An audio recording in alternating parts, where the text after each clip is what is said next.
Hello, my name is Joe Kavanagh, and I'm a Dominican living here in Cork, in Ennismore, a lovely setting for our retreat house. And I've been asked to say a few words today that might be helpful, particularly in this time of pandemic. I think every one of us has been affected by it, and I think every one of us has something to say, not just to it, but to each other about it. And a little warning though before I start is that I've been told that my voice puts people asleep. So if you go asleep, it's all right, you know. But I have another problem, which is contagious, and it's not the virus. And I'll fill you in with a little story about it.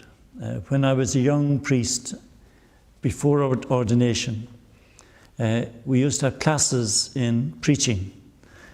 And it was a very nerve-wracking occasion because the church was closed, all the students were put into the church, and each of us had to give our 3-4 minutes of a sermon. So I gave mine very carefully prepared and written out and off by heart. And when I went around to the other lads, they were quite encouraging until it came to one man. His name was Brother John. And his reply to my kind of query, how did it go? He said, it was no good, he said. So I said, well, what was the problem? He said, it was too serious, you know. So I took that on board, and when it came to my next turn to give a sermon, I had prepared it with that in mind.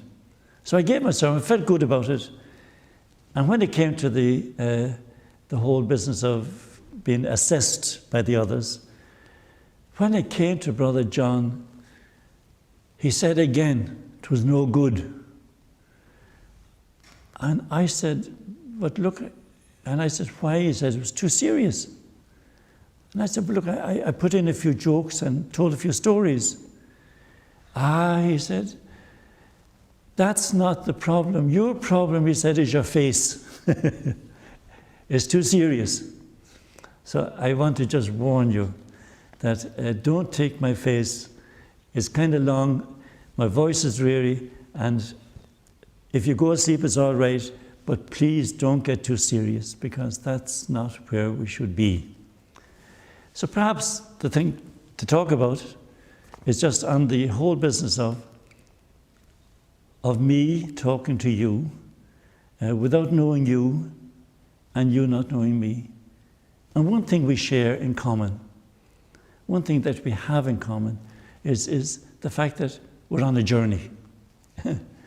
Some of us are early in the journey, others are midway, but whatever the journey we've done, that journey has kind of shaped us, you know. And that journey kind of makes us the kind of people we are, and it makes us different to each other, you know. When I was a child, not a child when I was 17, my father packed a little case into the back of his Hillman Minx, second-hand. My sister and my mother sat in, and I sat in the front. And we drove from Waterford down to Cork, and I was on my journey. I never felt it as much as I did then. I had my case of stuff, I had a Bible, I had a soft hat, believe it or not. We were told to have one. And I had a hurley. And I couldn't wait to start the adventure. I don't know how my father felt about it, but my sister told me afterwards that he was heartbroken that when I left at the novitiate door in Pope's Quay in Cork, I didn't even look back to say goodbye. I couldn't wait to get in. You know, and the things that we can do and the hurt we can cause when we get so kind of full of energy as a young person. And looking back on it, I suppose I've made it up to my father over the years. He's long dead now. But thinking about it makes me realize that that day when I was 17, I hadn't a clue what I was facing into. But I was ready for it, like any young fellow would be. And I was so excited about it. But I did not know, and that's the thing. And you've had not a similar experience, but you've had experiences that can identify with that. I could not care, really, what was round the corner. But that little thing round the corner is deep-rooted in all of us. As a 2.5-year-old, I wandered out the front gate of our little house in Luke Wadding Street in Waterford, and wandered down the street and round the corner. And I believe I have an image from then. I can't remember it, but it's in the back of my mind, of big houses and great big trees. There was something round the corner from the time I was about 2 that was different. Anyway, I joined the Dominicans. We had 7 years. It has been locked up, but we had great fun, and it was a good time, and I didn't feel it anyway painful or difficult. And then I did my further studies, and shortly after that, I hope I'm not boring you now with all this old talk about myself. Shortly after that, I got a letter in the post when I was in Rome at the university saying, Father Joseph, we are assigning you to Trinidad and Tobago, and we hope you'll be happy. So I looked up the map, found out where Trinidad and Tobago was, and another stage of the journey, off I started. Now you may think in all of this that I was terrific. I wasn't. It's just like any young fellow would do. And you know, you can't wait to finish with the books. And I was delighted to be over the university and setting out to a new country on the other side of the world. That was an adventure. The journey was still going on. So I suppose the point I'd like to make in anything I share with you now today is that whatever kind of journey you've had, we've all had one, and we're still on it. And you know, there's a kind of a thing deep-rooted even in our Bible of journey. I was one of my favorite stories is about a character called Moses. You know Moses. And Moses was an ordinary kind of fellow, a bit of a thug, and he had just committed murder, and he was on the run. But it was a violent place and a violent time, and he was in Egypt, and he ran, and he went and got a job looking after sheep, and the sheep had to be brought to pasture, looking for grass and for something to graze on. And while he was in this kind of dry desert kind of place, looking after this little flock of sheep and goats, I'm sure too, he saw something that was kind of fairly common. He saw a bushfire. And it kind of, something said to him today, in this dry place, bushfires are common, but this is different. And he went over to look closer at the bush that was on fire. And when he got closer, he was kind of filled with fear. And something said to him, take off your shoes. And he took off his shoes. And then he said, who are you? To the bush. And the answer he got back was from God, as he believed then. And the answer you got back is, I am. I am. Wherever you are, however you are, whenever you are, I am with you. So I kind of, I love that story. Because you know, in the Bible we think of the wilderness as a place off out there. But the wilderness is everywhere. The wilderness is life. And you know, the kind of journey that we all make is a journey that is constantly into the wilderness of tomorrow, around the corner. We don't know what's around the corner. Isn't it true? We don't know.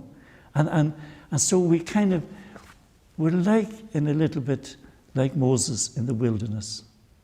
And yet that day, he got a kind of message that he would never forget. And that was that he wasn't alone. Oh yes, he had his sheep and goats, but he wasn't alone. The wilderness was filled with the presence of God. You know,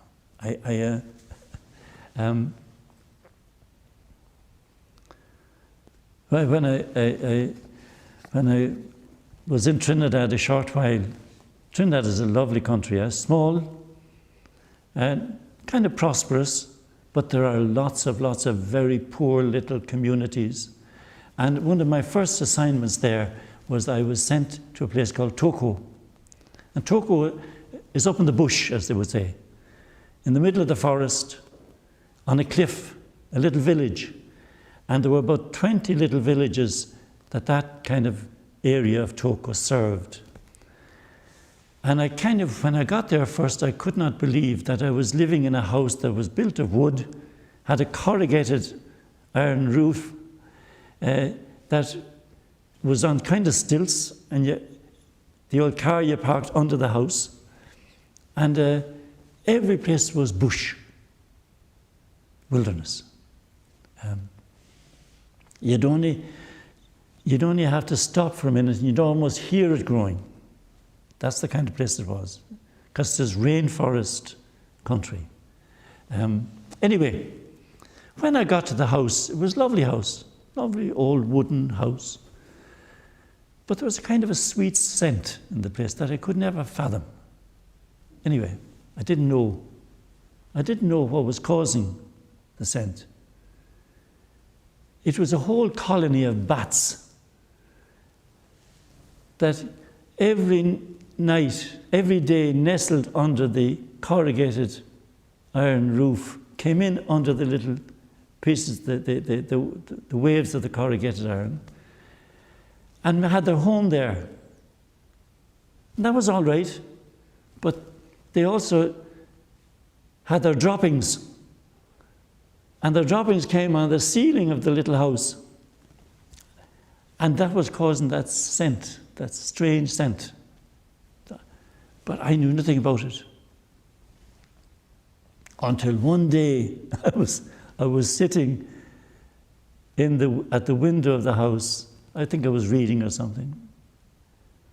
And next thing, I heard a whoom, and the whole ceiling collapsed in. And I declare about 1.5 tons of bat SH dropped in on my little living room. And the smell, the stench, it was crazy. Up to then, I'd been very much at home there. Even the forest was magic. You could hear the ocelot, the old wild cat, crying at night.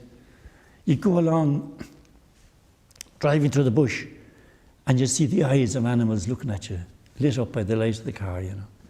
Oh, the wilderness was marvelous.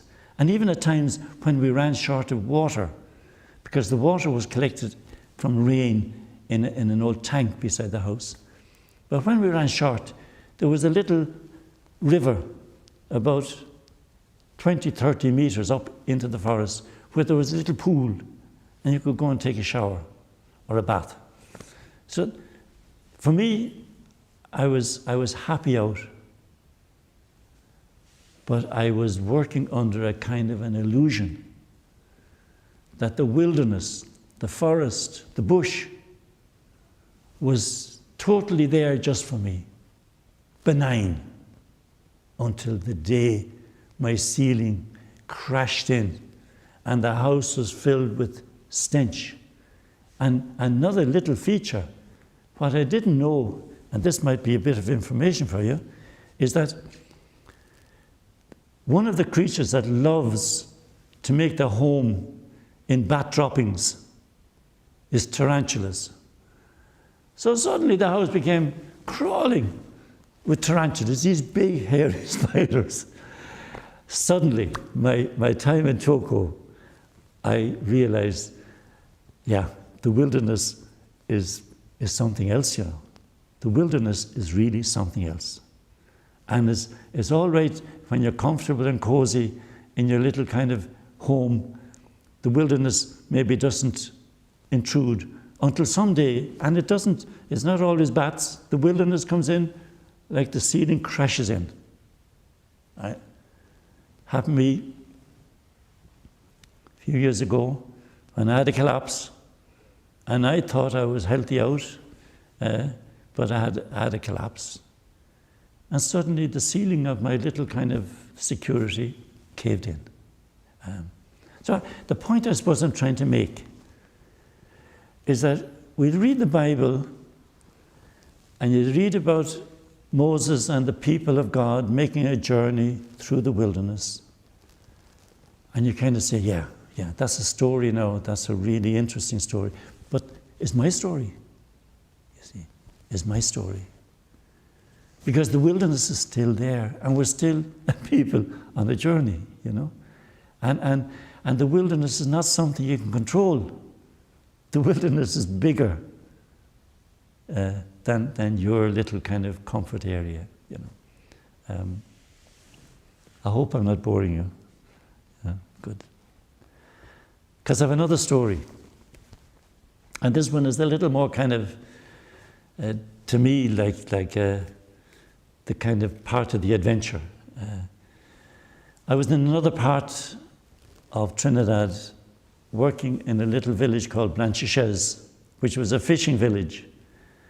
And I wasn't there that long, but I'd become friendly with one of the fishermen, a very likable, nice man, a few years older than myself.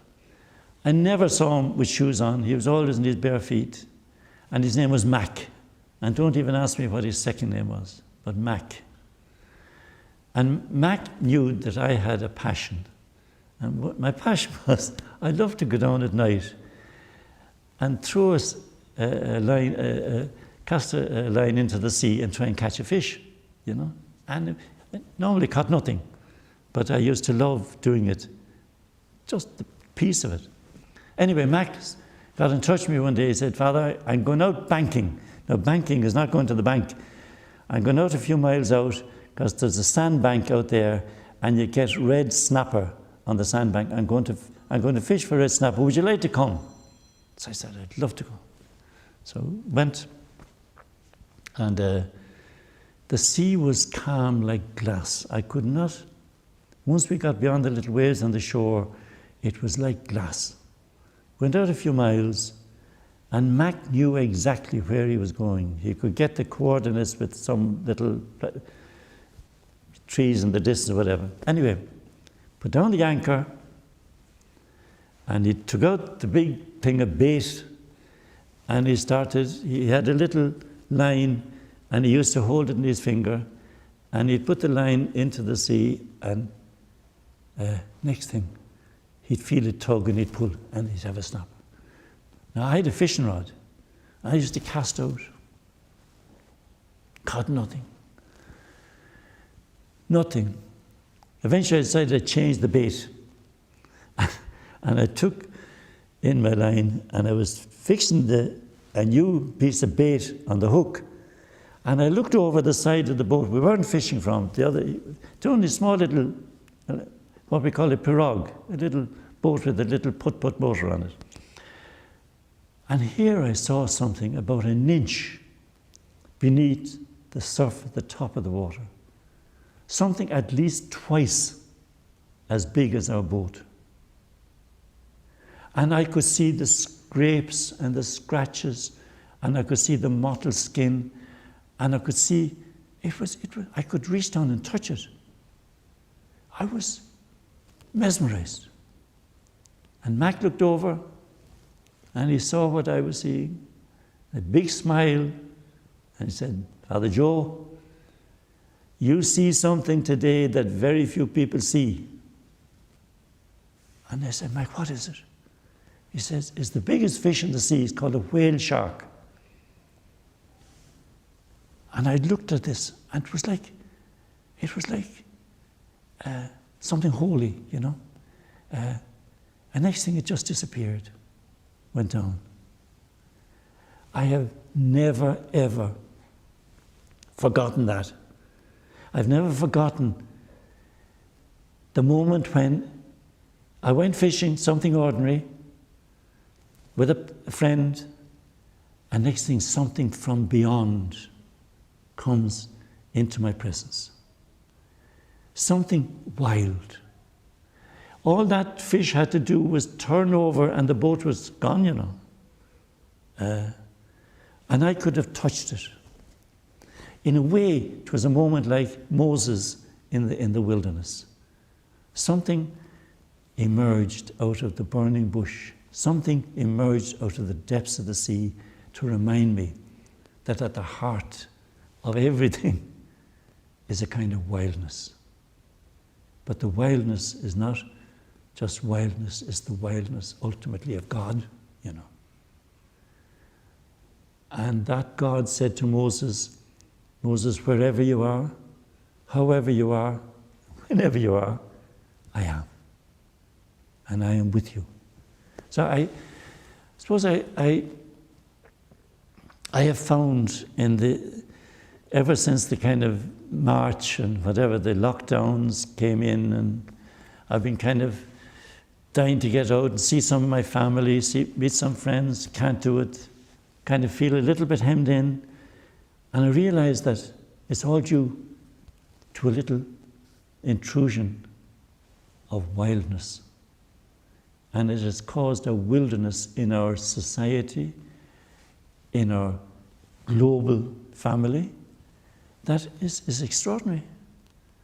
The ceiling came crashing in with all the kind of batshit that came into me that day with this pandemic. And somewhere it makes you realize that, look, that's life, you know. It's not saying it's good or it's bad, it's life. And it's life that has so much to say to us that is positive, you know. I suppose when Moses was in the wilderness and he kind of felt fear coming over him, a voice said to him, take off your shoes. Now, what happens when you take off your shoes? You feel the ground. And Moses took off his shoes and felt the ground of that very spot where he met God. And you know what? He hallowed that spot. And you know when and the name of, he said, who are you? Who are you? I am. The name he got was, I am with you. I am with you. When the disciples saw Jesus praying one day, they couldn't get over. There was something about him. And they said, teach us that. And he said, when you pray, say, Father, hallowed be your name. Now that is the version that we find in Luke's Gospel, and probably the oldest version of the Our Father. Moses that day hallowed the name. The name of God is the presence of God. Moses that day hallowed the presence. And Jesus says to us, if you want to pray, just be there. Take off your shoes. Are you in the kitchen? Are you out working? Are you on the road? Are you sick? Take off your shoes and feel the ground of there. And God is there. And I'm going to finish now. The reason I want to finish is that I think my face is getting longer and longer, and you're probably getting more and more. But as a child, growing up in Waterford, in the little parish of Ballybricken, one of the great moments for me was as a 7-year-old, my father said to me, when Lent came round this particular year, you can come to Mass with me now every morning. And I was delighted, getting up in the dark, going down about a mile to the church, and knowing that my sisters couldn't come, that I was getting there, but they were too small. And my daddy was with me. And one time I slipped, because I think it was icy or something like that. And after that, he was always holding my hand. Now, I think that image of my daddy holding my hand is the image that Jesus is trying to say to us. Look, when you pray, say, Father, may I be with you, and may you hold my hand in the little journey I'm making today. Because no matter what day it is not the same as yesterday. Today is new. And in that sense, today is an unknown, a mystery. Today is a wilderness. And you're there. So thank you.